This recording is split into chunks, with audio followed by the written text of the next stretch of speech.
Welcome to BizTechTalk. I'm Darrel, Bowman, your IT professional. And I'm Mel West, your business advisor. Thank you for joining us today and every Tuesday from noon to 1 for BizTechTalk, where we are hosting discussions with local and national business leaders. Throughout our show, we're going to be talking to a variety of high-tech and business professionals about the latest technology and business trends which are happening today and coming tomorrow. You know, last week we talked a little bit about corporate giving, and that was the week before. That was the week before. Go local. Go local was Trish and Derek were out here talking about how we can make our communities thrive and more healthy, not only personally but professionally, by buying locally and getting our money circulating around the town. And speaking of going local and helping our veterans out, one of the ways that you could do that is by going to the Washington State Department of Veterans Affairs website and search some of those websites, and I think we're going to get that local listed on the Go Local website as well. Exactly, and if you are a veteran or a service-disabled veteran-owned business, get yourself registered there as well, because that's where the state is shooting for a goal of 3% of all state contracts to be handled by veteran and service-disabled veteran-owned businesses. So great opportunity. And there is another link out there as well so that they can go to the state website so that they can get registered there to get the updates on the contracts that are coming available. Yeah, Webs, I think it is, and that's very, very good. I get that myself, and it's very timely, and you can target that into for the specific type of contracts that you're looking for, so you don't get all kinds of stuff that's not pertinent or anything like that. Exactly. So great week, you know. I mean, hey, the weather's been holding out and so forth. Really kind of like that, you know. Golf has been good. How about you? You were golfing last week, weren't you? I spent a couple days golfing with a couple clients and stuff. So yeah, it was nice to get out there and just enjoy. You know, Any one lightning? day wasn't. It was more like thunder, but I think Okay. I think it was the applaud of getting me off the course. Yeah, there it is. There it is. Okay. So what I do is not called golfing. Oh, well, ditto here, man. I actually shot my best game in a long time, but I watched a guy hit a hole-in-one, and it was amazing. We all watched it and hit it over, and we were going, okay, where'd it go? And we got up on the green, and it was, oh, my God, there it is. It's in the hole. So high fives all around, and, big kudos went out to the papers and all that kind of stuff. What about the 19th hole? What happened there? Oh, well, he was buying rounds for everybody, let me tell you. Hey. And the course was very generous about giving him gift certificates and everything. I really did appreciate that. Oh, very cool. Hey, speaking of going local, another thing that's coming up, and we're going to be talking about app development today. Exactly. And so that's important. Hey, but we got an app for that? Last week, well, the state announced that people can now use Facebook to register to vote. They can. Now, I didn't know about that. Yeah, so now people go out and use Facebook. And, and I was thinking as we talk about going local. You sure that's in Washington State? That's Washington State. They've been working on it for over a year. There was an announcement, I think the 18th, like last Wednesday. How can we get Florida to do that? Maybe that'll change something down in Florida. Well, and to keep politics out this, but it is really grassroots and where you can help and our listeners can help make change. And it really goes back to when we talk about supporting the men and women that gave us the privilege to be able to vote and to continue to vote. And this is things that can happen. And we got a primary coming up August 7th. And the deadline to register to vote in person is July 30th. And so I just wanted to put that out there. That's coming up just around the corner next week. Just Monday. around the corner. The ballots have already hit the mailboxes and stuff. So make sure that regardless of where you land on the political spectrum, that you are involved and you exercise are your right to vote. Be part of the solution. Yes, we fought long and hard to get that right, and the more people that exercise it, the better off we are. There are countries out there all day long, in this day and age, fighting for just the right to do what we take for granted. And so that's, I think that's just the important thing, and that's just another thing that we can talk about as far as going local, because a lot of what happens is local, and it affects our business communities. And if there is a need to make a change, that's how you can make it happen, is by starting local and making sure that your vote counts. You know what's interesting is I have seen, I'm a little older. Both of us just had birthdays, yours yesterday, mine's tomorrow, and, a couple, maybe a decade or so apart. But the point is that, I have seen a resurgence in our youth and their interest in politics and getting involved and being a part of the solution rather than the problem.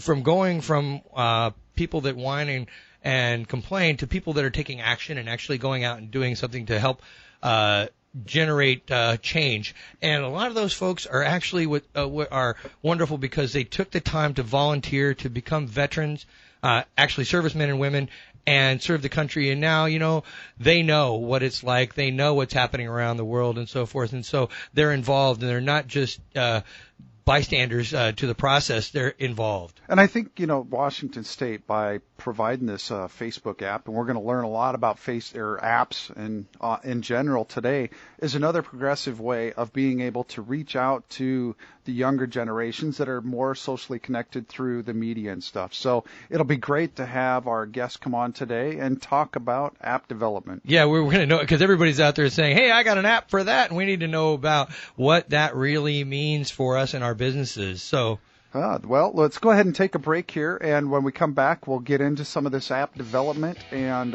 talk about what it means to our businesses and how it can benefit us. And you're listening to KLAY 1180.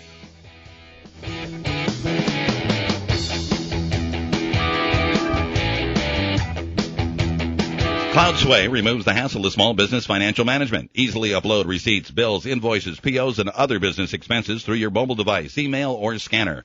CloudSway automatically scans your data and matches each transaction to your bank and credit cards. Invite staff to send their corporate receipts, allowing the team to contribute and collaborate, managing all company financial data in one location.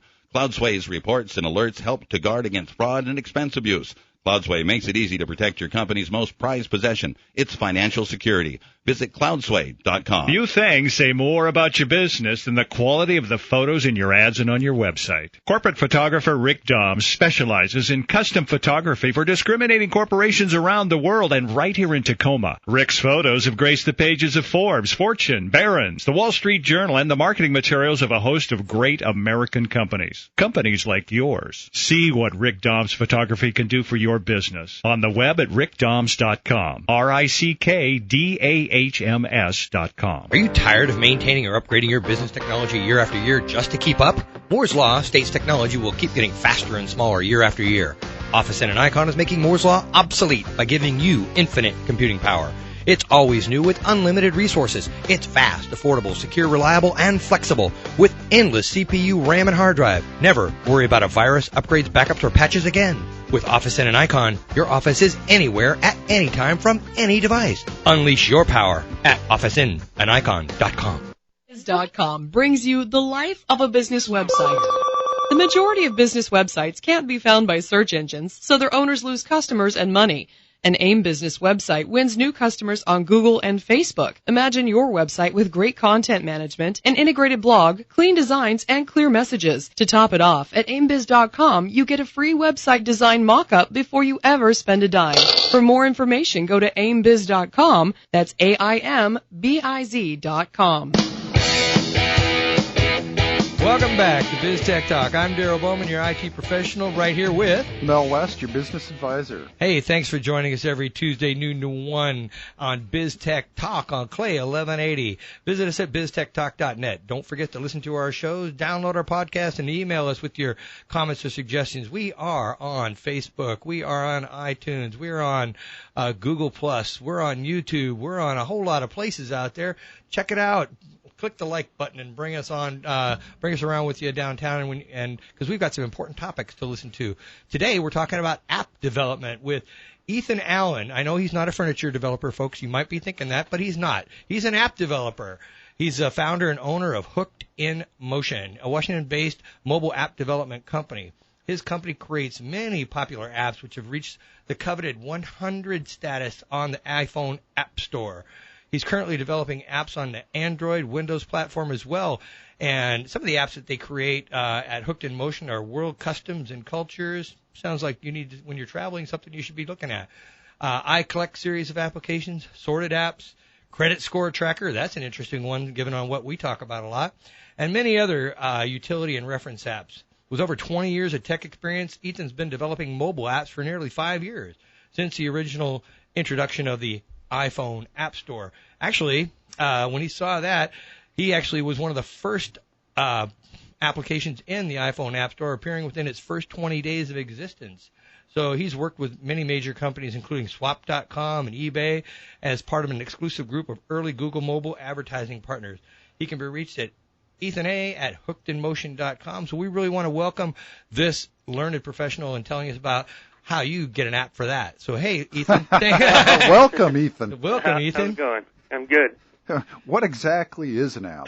Exactly. Where do we start? Yeah. If we start, let's start out with the basics and just tell us kind of what an app is and what an app store is. And Sure. Darrel told us that you're there, but what is it? That's a good starting point. So an app is basically a piece of soft. So think of all these new smartphones that people have in their hand, and they have touch screens on them. They're basically not phones anymore; they're computers. Just like any computer that runs at home on your desktop, you're loading Microsoft Office or whatever to do your work. You load a piece of software on your phone to do specific things, and so that's essentially what an app is. It's just a piece of software that allows you to do specific tasks that developers built for you to do. So one might be something like modify your photos or whatever. Well, you got the World Customs and Culture. Tell us a little bit about that. So World Customs Culture, this is a good example of what an app is. It's essentially a piece of software that you can open up on your phone that will list a number of different countries that you may be traveling to. So say you're traveling to the UK, and you want to know, do they do handshakes in the UK, or do they do some other kind of form of Oh, my greeting? God. I have that one on my phone. I couldn't believe it. I just opened it up, and I've used it quite a bit. Oh, great! Yeah, so it's one of these apps that might help a traveler, for example. So each app can help with specific small tasks in different ways. Some for travelers, like Credit Score Tracker, might help people who want to know more about their financial information and things like that. So that's basically what an app is. Well, I opened up the one I opened up your World Customs one. I was having some conversations about the Philippines and Belgium and Belize and things like that, and this thing was very helpful. So that's the whole kiss, bow, or shake hands. Huh? Yeah, exactly. Or point with your lips. Yeah. That one we had a lot of think about. Nobody believed me when I told them that, but it's in your app, so it must be true. So what is the difference between an app on, say, our phone versus a website or a web app? So an app on your phone is built specifically to use some of the capabilities that your phone has that a website may not be able to do. So, for example, your phone has a camera on it, or most phones do, and an app has to be built in order to use that piece of hardware that's on the phone, which is a camera, to take pictures or something. Or maybe you want to use some other functionality of your phone. Maybe you have an Android phone and it's got an NFC chip, so you want to do some kind of mobile payment system. You have to write or develop an app to use those hardware features of your phone. And a website just doesn't have the developer access into the individual pieces of hardware. You just mentioned a chip, and in that chip, why would you mention that chip? And if someone cared about that chip, why should someone care? So an NFC chip that I just mentioned there is a new type of technology that allows for mobile payment. Well, so NFC means what? A near-field communication. Okay. And basically, what it allows you to do is tap your phone up to a credit card terminal rather than swiping your credit card through a terminal to do a payment. Okay. So a lot of the Android phones these days are coming with these chips to allow for mobile payments rather than using your credit card. You just tap your phone. Well, how secure is that? Well, it's actually fairly secure. They're using it for small amounts of payments. I think it's like $25 or less. So they're only going to steal $25 from you, is what you're saying? Yeah. At a pop, at a right? pop, or your whole identity. What's going on? Yeah, exactly. There's different restrictions on the merchants, but essentially, in order to access that chip, an app developer would need to write an app that resided on the phone to be able to use that. And just going to a web page at www.whatever.com, the web pages don't get access to those hardware functionalities. So, now, is this a program or, I guess, an app that your company writes in or has been involved with? Not with NFC chips, no. But one of our apps, specifically, we have an app called iCollect. It's iCollect series. We use the camera on the phone to act as a barcode scanner to allow for users to manage their collections of things. So if you have a book collection, you can scan in all the barcodes on the back of your books, and then using the camera on your phone to manage your book collection right there on your phone. You use that for insurance purposes if you need to, for replacement, those kind of things. Exactly. That's one of the uses for it. And I wouldn't be able to do that by writing a website. I have to write an app in order to access that camera functionality. Okay, and that I think you just brought up maybe a good point of why not just have the website, and why would I want the app to be in my business? Yeah, what's the difference? So one of the major things about the apps on app stores on mobile devices is that they provide a level of visibility that websites aren't going to get. So in order for a user to find a product on the web that you may have just randomly created, they're going to have to go to Google, and they're going to have to search for what they're looking for.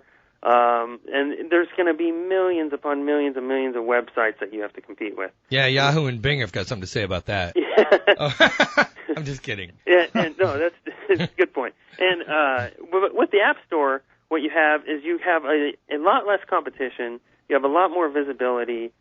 You have categories that are organized by whoever runs the App Store. So if it's Apple, they have a food and wine category, or they have a reference category. And you can put your app in those categories and assign different keywords to those apps, and you're going to get a higher level of visibility. And as a company, you're also going to be able to do more things with the hardware in the user's hands that you couldn't do with a website. Here's a good example. Banks now are doing a lot of these new deposit systems where you can just take a picture of a check. Yeah, I see that on TV a lot. Yeah, and have it deposited right into your account. You don't have to go to the bank anymore to deposit your check. Well, in order for you to, if you were going to be a bank and write a mobile app for your bank, you would need to be able to access the camera to take that picture and just do the deposit right from a user's phone. Well, a website, you can't use that functionality. So therefore, obviously, you need to write an app for your customers in order to give them that new technology that they want. So I'm a small to medium business or something like that. Why should I be in the app business, and can it make me any money? Yeah, it can make you a lot of money, actually. There's kind of two ways to look at why you would want to be in the business. If you're an existing company that has a number of products already and a number of services, an app is a great way to kind of extend your reach out into the public. So let's go back to the bank analogy again. As a bank, you already have a website, you've already got products, you've already got your different branches of your bank. The app that you make is going to allow you to kind of extend out beyond the website, out directly into users' hands while they're on the go. A lot of users these days are now replacing kind of their laptops or computers at home with their phone, and they're doing everything kind of on the go. And you want to make sure that your company has your product available for your users kind of right there at all times when they need it. So that's one way, is just to kind of extend your market for your existing company. Another way is if you have a new idea and you're a new company trying to come up with something unique and different, making an app is a great way to start. And the reason for that is because you have such a high visibility because the market is so new right now that you're going to be able to just jump right into the marketplace.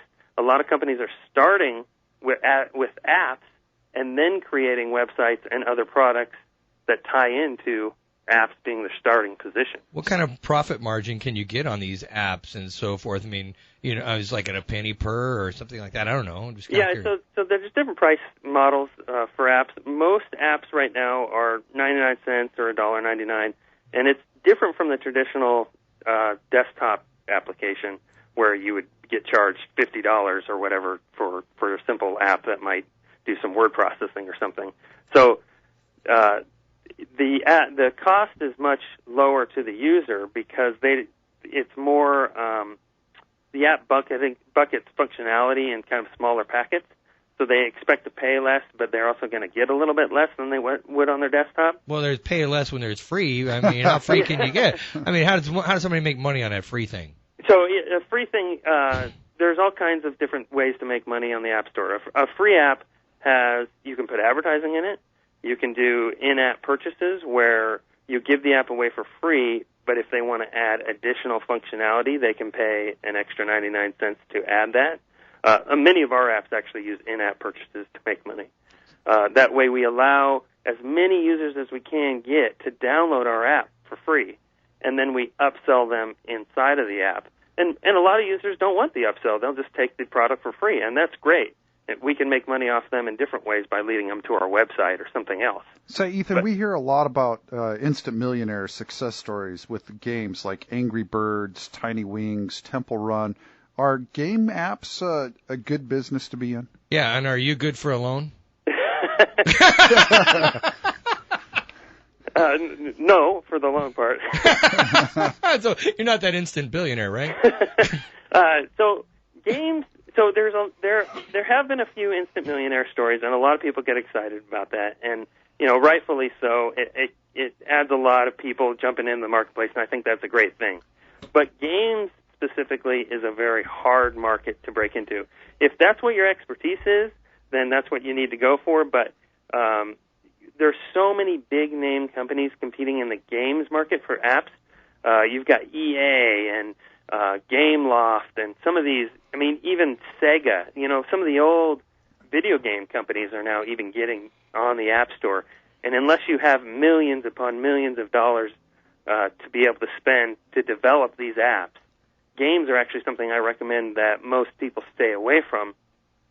A lot of the money that's in other words, you're saying walk away, baby, walk away. Yeah, a lot of the money is going to be in the other categories that just don't quite have the money behind them, that still have the opportunity for you to jump into. Well, this is a good time for us to kind of walk away because Darrel and I are definitely not instant millionaires. And so we're going to go ahead and take a break here, and we'll come back and talk a little bit more about apps. All right, man.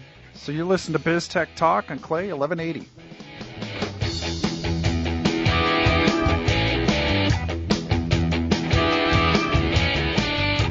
CloudSway removes the hassle of small business financial management. Easily upload receipts, bills, invoices, POs, and other business expenses through your mobile device, email, or scanner.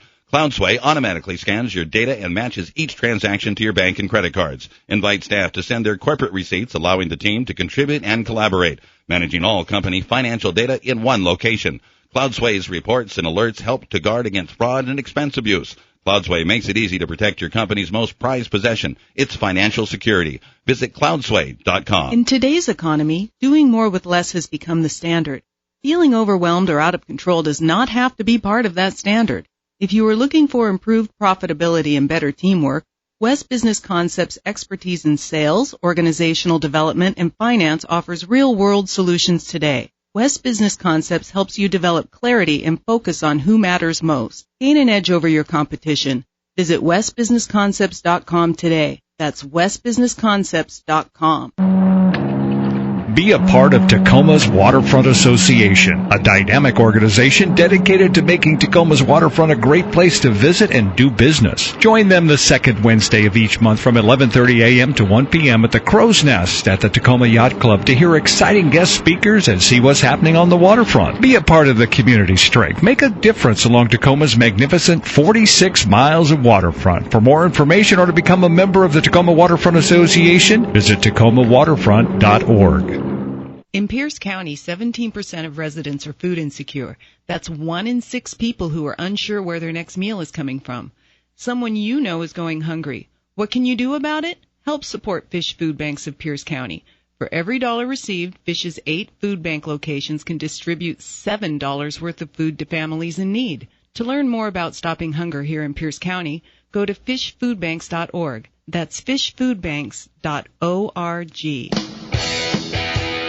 Welcome back to BizTech Talk. I'm Darrel Bowman. We're here with Mel West. And we are here on Clay 1180 every Tuesday, noon to 1. Hey, don't forget to download our podcast and listen to us at iTunes. And, hey, check us out on YouTube, Google Plus, and all those other places. And like us on Facebook, for God's sakes. And I think we're going to have to go out and find an app for that. No doubt about that. Anyway, hey, we're here with Ethan Allen. And he's bringing us Hooked in Motion, where we're talking about all kinds of apps and development and the things that businesses need to look for we've talked about making lots of money and that overnight success and 20-year millionaires and all that kind of stuff. So we talked about those free things before about, Ethan, where you're talking about how do you make money on that. So what about ads and apps? What are the options there for developers and companies to make money using ads? How does that work? So there's a couple different ways you can make money with ads inside of your app. What you want to do is just design your app like normal, and then you can figure out a space where an ad might fit. And you can team up with different companies that allow you to put ads in your apps. One of those is Apple. They have a system called iAd that integrates right in with iPhone apps. And when users touch on an ad, which might just be like a little picture that says, buy Coca-Cola or something like that, if they touch on that ad, you as a developer get paid a small chunk of change from that click. So somebody might touch the ad and you'll probably get a penny. But if you have 1 million people touching your ad because you have such a large user base of people using your apps, you can actually make a decent amount of money. Another company that does it is Google. They have a system called AdMob, which also integrates in iPhone apps, Android apps, and it's the same type of thing. You touch the ad, you get paid a little bit of money, and then the advertiser pays out Apple and pays out you. Now, is this going to the developer or to the business? So this goes to the payout goes to you as the developer, or you as the business. Whoever owns the app. I mean, that's a question that we didn't talk about yet. You'd commission somebody to develop an app for you. That's your app, not the developer, right? Exactly. It's your responsibility as the business owner to upload the app to the App Store, and at that point, you are the payment person. So if you're a small-time developer yourself, you're just sitting at home developing an app, you can get paid. Or if you're a large business and you have your app being developed for you by somebody, at the end of the day, it's your responsibility to make sure that that app is on the store and that the money is going to your business account, not to the developer. What about security about that? Because that's the responsibility on that. I mean, we talk a lot about security and protecting yourselves and your business and your assets and those kinds of things. And here we are, we commission an app, if you will, for somebody, and we upload it, and we find out that it might be a little bit buggy, and or how do we or not? I mean, how do we make sure that what we upload is secure and safe for our people? That's a great question, and I think what it comes down to is just like any good business with HR, you need to do a good job vetting who your developers are. Ultimately, you can't, if you don't know how to read software code, you're not going to be able to go in there and determine if this developer is doing something sneaky behind the scenes. It's going to be up to you to make sure that you're contracting out to a person who's reputable, reliable, has references, and the same type of thing that you would do if you were hiring anybody else for your business. Well, where do you find those people? So there's a lot of different places that do outsource contracting. One website is called odesk.com. You can actually go in there, post your job, and say, I need this app built, and then you'll get a number of people to bid on your proposal.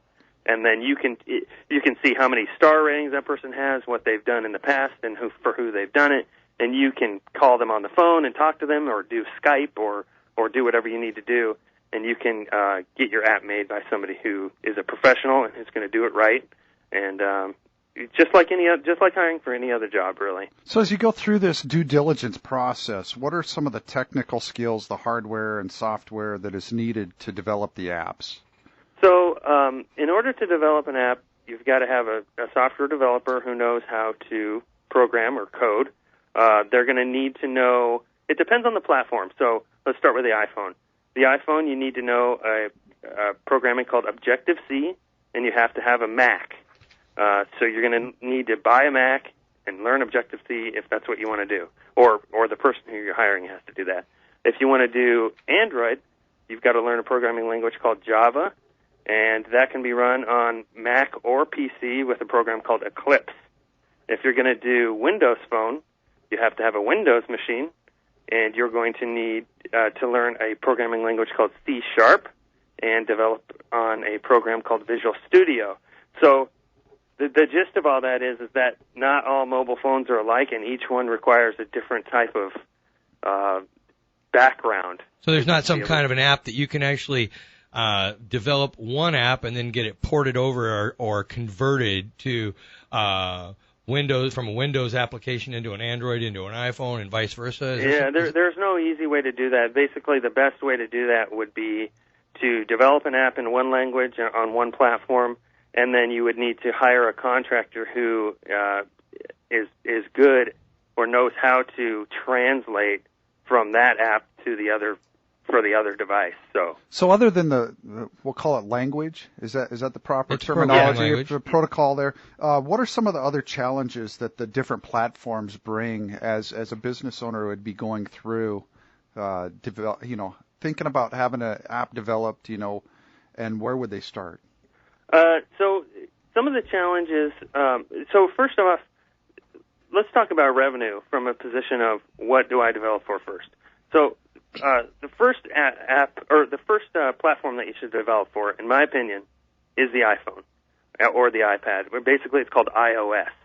And the reason that you should develop for that platform is because it's going to make you the most money. It might not necessarily is going to reach the widest audience, but it's going to make you the most money, and it's one of the most developed platforms. It's been around the longest, even before Android, and Windows has changed a lot too. So now, are they giving you incentives for Android and Windows to develop in those platforms? Android is not really. Windows has some incentives going on. I think they're cutting some of their fees right now. But don't let the incentives get in the way of what you're trying to do as a business, which is make money. And so ultimately, you need to look at all three platforms: iPhone first, Android second, Windows third. And Android second just because it has a sheer amount of or vast amount of people who are using the platform right now, and you want to reach the widest audience that you can. And I know a lot of people in the area are pro Microsoft, and we've got a lot of people promoting Windows Phone around here. But the reality is it still only has 4 to 5% of the market share, where Android and iPhone have the rest. So make sure you do what's right for your business in that sense, and go for the gold. Obviously, everybody wants to go for the gold and so forth. So what are some of the tricks and tips that you've learned over the years to give you that advantage that we can learn from? So some of the things that you can think of that are going to help you is visibility on the App Store. How do I get visibility? Some of the ways are going to be traditional marketing techniques. You need to advertise. But you also need to remember that if the price of your app is really low, you need to advertise in very effective ways. Make sure you hit your audience, that your audience that you hit is highly targeted, that it's not going to cost you a ton of money to advertise. A lot of kind of these viral techniques are getting big with app developers, where they put some kind of funny video up on YouTube that promotes the app, and then it will get picked up by a lot of people. So make sure you market. Also, when you upload to the App Store, when you upload your app to be purchased up there, you can put in keywords. And so make sure that you choose keywords that are relevant to what you're trying to do. Originally, when people were putting apps up in the App Store, they would choose keywords that everybody was searching. So if you were making an app like Credit Score Tracker and you put the keyword Facebook in your keyword searches, people were trying to kind of like piggyback off Facebook's success. Well, that's not going to work. If you're going to do Credit Score Tracker, make sure you put in the word financial or the word credit or the word, whatever that meets what you're trying to build. And that's going to get you the targeted audience that you want. So it seems like there's an overlap between this and search engine optimization or SEO then. Yes, actually a lot. There's a lot that is similar in terms of getting your app visible. A lot of people think that I can just put my app up in the App Store and all of a sudden I'm going to get a bunch of users and a bunch of money. And that kind of was true maybe about 2 or 3 years ago when the App Store first started to launch. But now you need to make sure that besides just uploading your app, you do the same kind of marketing techniques and keywords and those types of things to make sure that you can continue to get that visibility. And the higher you rank up on the App Store with your ranking, the more visibility you're going to get. So, well, what about they're connecting to other services? Today, you're talking about the cloud, and your app is out there, and you've developed this app, and it's not a standalone. Maybe it's going out there and connecting to another service, like you said, to a bank. How's that affect you, and what does it mean from an app standpoint? So that's a good question because it's actually really relevant to the way the market is changing. You used to be able to just put a single app up that did a single task and make some money from it. But now you kind of need to build an ecosystem around your apps.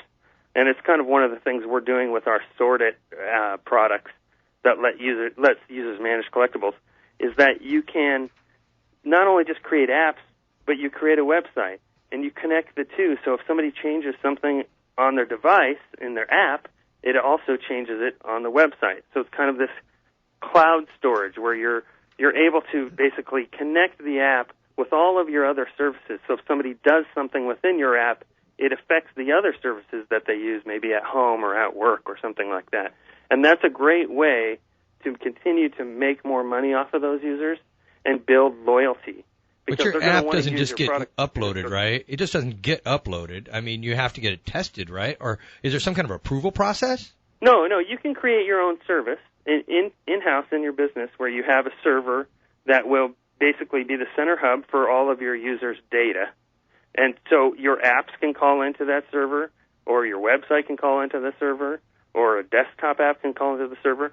And by creating this kind of ecosystem where a user can bounce from one product to the other on their desktop computer, at work, at home, on their phone, and access the same data, it's going to promote loyalty in that product and promote them to buy not just your mobile app, but your desktop app too, and go to your website and maybe spend money on the website too. But don't they have to test when you go to Apple? They don't know, just approve it when you go to Apple and upload your app to the iTunes store. They do have to go through some rigorous process. Yes, of course. So when you upload your app to the App Store, Apple does have to test your app, but the testing that they do is basically just ensuring that the app fits in within Apple's guidelines of usability.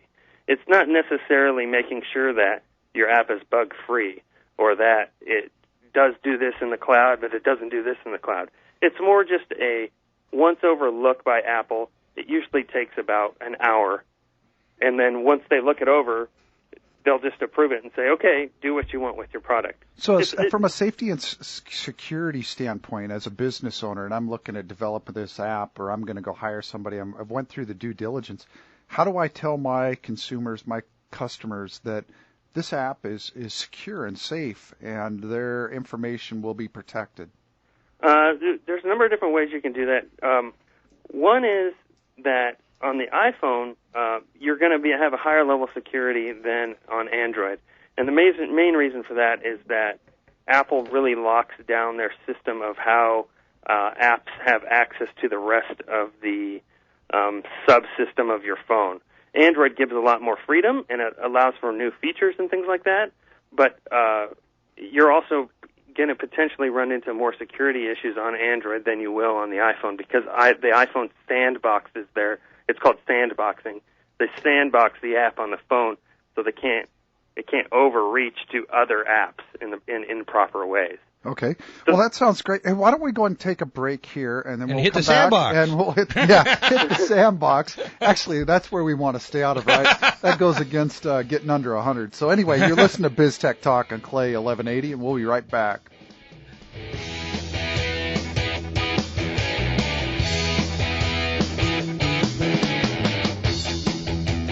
CloudSway removes the hassle of small business financial management. Easily upload receipts, bills, invoices, POs, and other business expenses through your mobile device, email, or scanner. CloudSway automatically scans your data and matches each transaction to your bank and credit cards. Invite staff to send their corporate receipts, allowing the team to contribute and collaborate, managing all company financial data in one location. CloudSway's reports and alerts help to guard against fraud and expense abuse.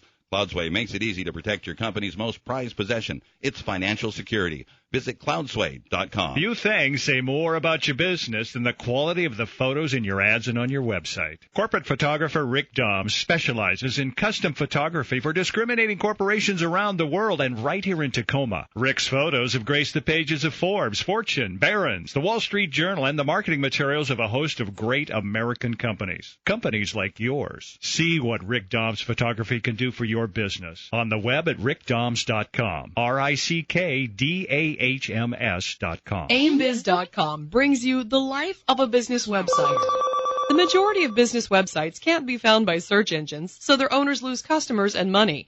An AIM business website wins new customers on Google and Facebook. Imagine your website with great content management, an integrated blog, clean designs, and clear messages. To top it off, at aimbiz.com, you get a free website design mock-up before you ever spend a dime. For more information, go to aimbiz.com. That's AIMBIZ.com. I know you've been thinking about adding video to your website. Don't put it off any longer. Your customers are about 75% more likely to purchase your product after learning about it in a video.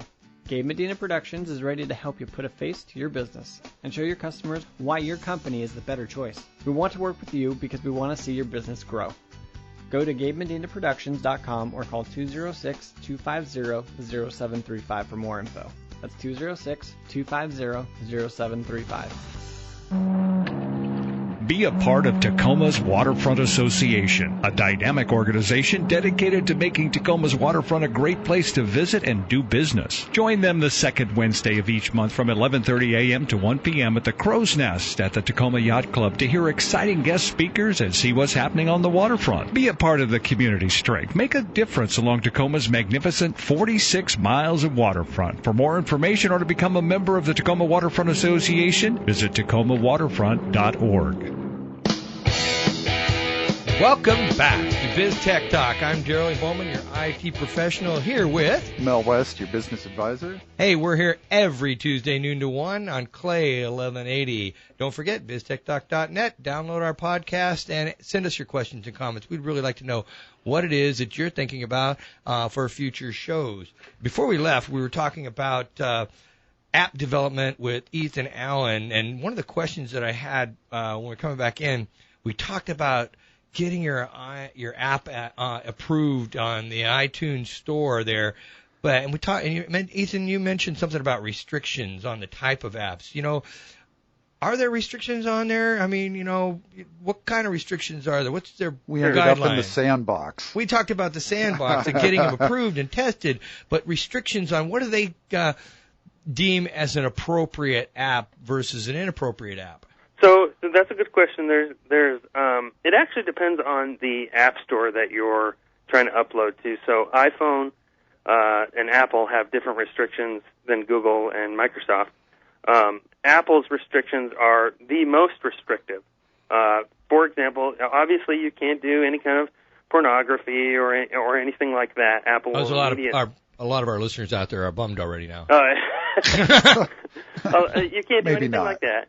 But Apple becomes even more restrictive in that it stays away from even what some would consider free speech, where they might not approve a political app that makes fun of the president or something like that.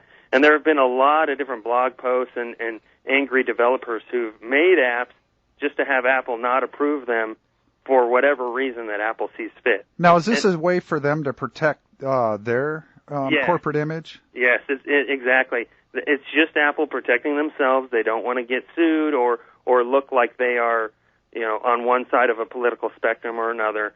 So, what about Google and Microsoft? So Google will let anything go. In fact, on Google's App Store right now, there are a number of apps that many would consider illegal. There are some apps that allow users to play illegally downloaded video games or movies. But Google does nothing about it, and I actually don't know how they're going to get away with it long term, because it kind of is their responsibility to remove those apps. But that's for a whole other different conversation. Well, especially if they know what they do and how they do it and so forth. Yeah. But Google, you're going to be able to upload, and the other major difference between Google and Apple, actually talking about the approval process, is Apple actually has an approval process where they're going to look at your app. You have to go into the queue, which takes about 10 days, and then they look at your app, which is going to take a day, and then they approve it. Google, you upload it, it's on the store right away. So what they're doing is not taking any responsibility for what you lose, because they're not reviewing it, where Apple is taking responsibility for the review. Exactly. So Google won't do anything until they get an actual legal document with a takedown notice that says you have to take this down. Then Google will take you down. What about Microsoft? Are they censuring in any way? Yes, they do, and they are actually more like Apple than they are like Google. So they do have restrictions, and they do have an approval process. I don't think they are as restrictive as Apple. And that must have to go through the user agreements as far as, who's responsible for what then? So when you sign up as a developer, you have to agree to a developer agreement, and it has some pretty vague terms in there, actually, about what you are allowed and not allowed to do, and they're up to interpretation. And the companies made them specifically that way so that they could approve you or deny you for really whatever reason they wanted. So you need to make sure that when you sign up to start developing apps for your platform, that if you have a legal team or something, that you make sure that you hand that off to them and read it through and make sure you guys really understand what you're getting into. Does anybody really ever read the terms of use on those apps? You download and install this app, and there's this 20-page document. When's the last time you read one? Yeah, I don't read them. Send it over to your attorney. Yeah, here, attorney, I'm going to download this. I'm going to do it in 20 minutes now. About? I'm in the middle of doing it right now. Could you review that real quick because I'm in a hurry? I'm downloading this, and I've only got so much bandwidth. Come on, let's move it. Yeah. Hey, speaking of, putting these up, and if they could be taken down, just at a whim, or somebody objecting to them. One of the things that probably our listeners are wanting to know is what does it cost to get involved in the app development? To hire somebody or. So let's start from the very base, which is if you're just a guy out there listening and you say I want to try to do an app for myself or start my own company doing apps, the base price it's going to cost you is the cost of getting the hardware. Like if you don't have a Mac, you're going to need to buy a Mac, or if you don't have a Windows machine, you have to buy a Windows machine. And then the cost to join the developer program. And that is going to run you about $100, and that's really all it takes. $100 plus the Mac, unless you found a cheaper Mac. Go to eBay and see what you can get. But essentially, you have about a $100 fee, and you have to pay it once a year. But that gets you access to all the tools that you need. You install the software on your computer.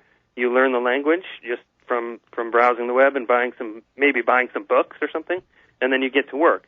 Now, if you want to hire a contractor, that's a different story. Contractors, app development right now is in very, very high demand. It's like the new thing right now.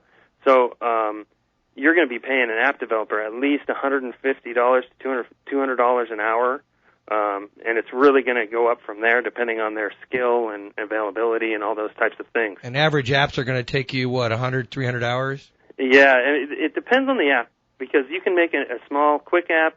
You can make one that's really complex, but it's just like any other piece of software. Contractors are going to go slow, and they're going to do it at their pace because they're going to want to milk their money and make sure they do it right. And it's going to take a good app, a really good app with all the graphics and everything is going to take you 6 months. The other thing too is you're going to want to hire a graphics designer to do your icons and your graphics. Developers don't always have those graphic skills. So they're concentrating on code, not on art. Yeah. So that's a whole other cost right there. And then on top of that, if you're going to do some advertising that's going to cost you some money, it's going to go on beyond that.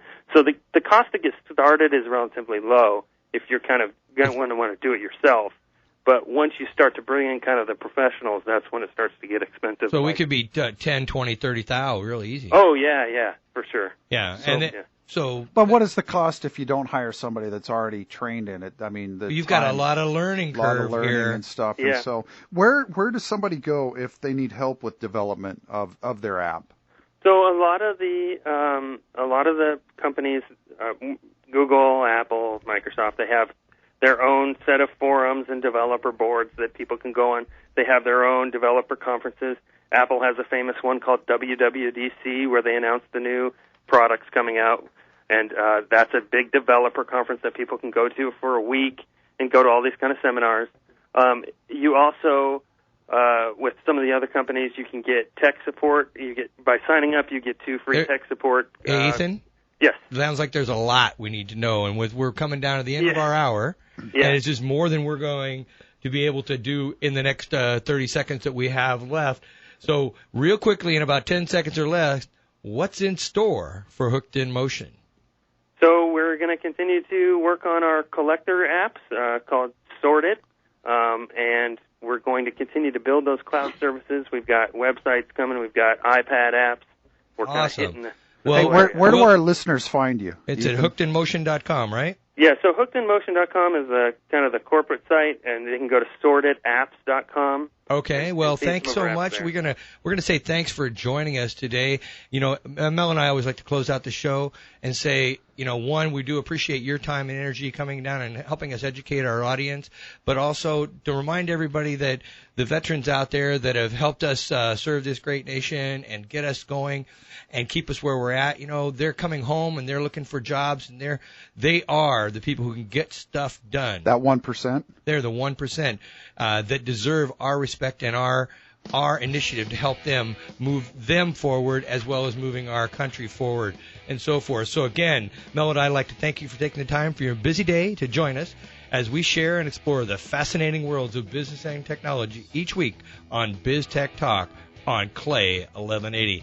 Thanks again to those veterans, and I'm Darrel Bowman. And I'm Mel West, and you're listening to Clay 1180. See you next week.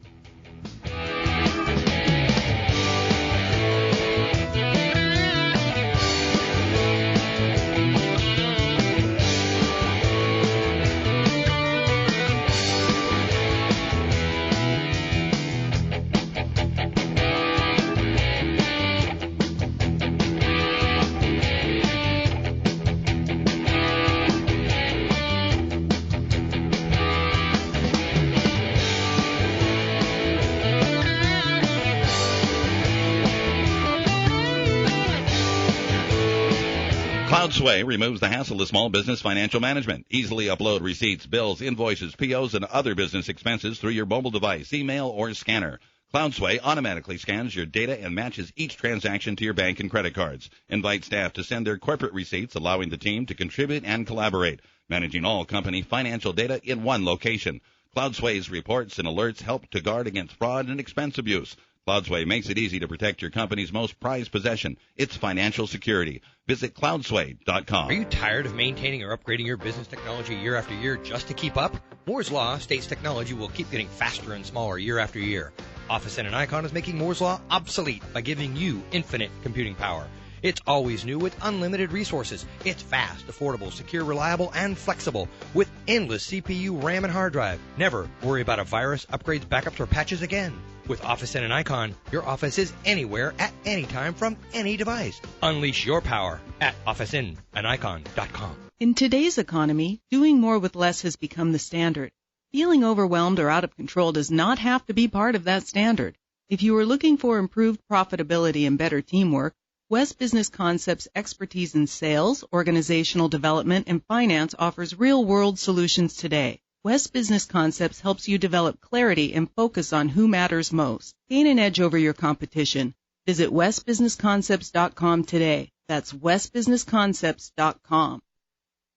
Adding video to your website. Don't put it off any longer. Your customers are about 75% more likely to purchase your product after learning about it in a video. Gabe Medina Productions is ready to help you put a face to your business and show your customers why your company is the better choice. We want to work with you because we want to see your business grow.